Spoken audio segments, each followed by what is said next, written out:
ভারতের ত্রিপুরার আগরতলায় বাংলাদেশ সহকারী হাইকমিশনের নিরাপত্তা বেষ্টনী ভেঙে জোরপূর্বক প্রবেশ করে হামলার ঘটনা ঘটেছে। আজ সোমবার দুপুরে আগরতলায় আরএসএস কর্মীরা বাংলাদেশ হাইকমিশনের সামনে জড়ো হয়ে বিক্ষোভ করে বলে ইন্ডিয়ান এক্সপ্রেসের প্রতিবেদনে জানানো হয়েছে। এদিকে আগরতলা বাংলাদেশ মিশনে হামলার প্রতিবাদে বিক্ষোভ মিছিল বের হয় ঢাকা বিশ্ববিদ্যালয়। ভারত নির্ভরতা কমিয়ে ভারতকে সমুচিত জবাব দিতে হবে।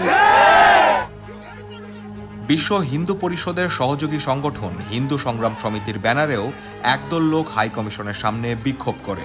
পরে তারা জোর করে হাইকমিশনের ভেতরে ঢুকে যায়। পিটিআই জানায়, বাংলাদেশে ইসকনের সাবেক নেতা চিন্ময় কৃষ্ণ দাসকে গ্রেপ্তার ও সংখ্যালঘুদের উপর হামলার প্রতিবাদ জানাতে বিক্ষোভকারীরা আগরতলায় বাংলাদেশ মিশনে ঢুকে হট্টগোল সৃষ্টি করে।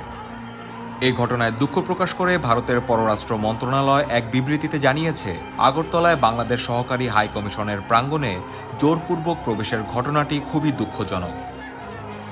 কূটনৈতিক এবং কনসুলার কার্যালয় কোনো অবস্থাতেই লক্ষ্যবস্তু হওয়া উচিত নয়।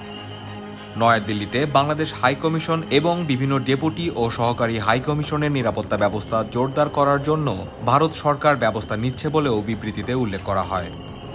এদিকে আগরতলা বাংলাদেশ মিশনে হামলার প্রতিবাদে বিক্ষোভ মিছিল বের হয় ঢাকা বিশ্ববিদ্যালয়ে।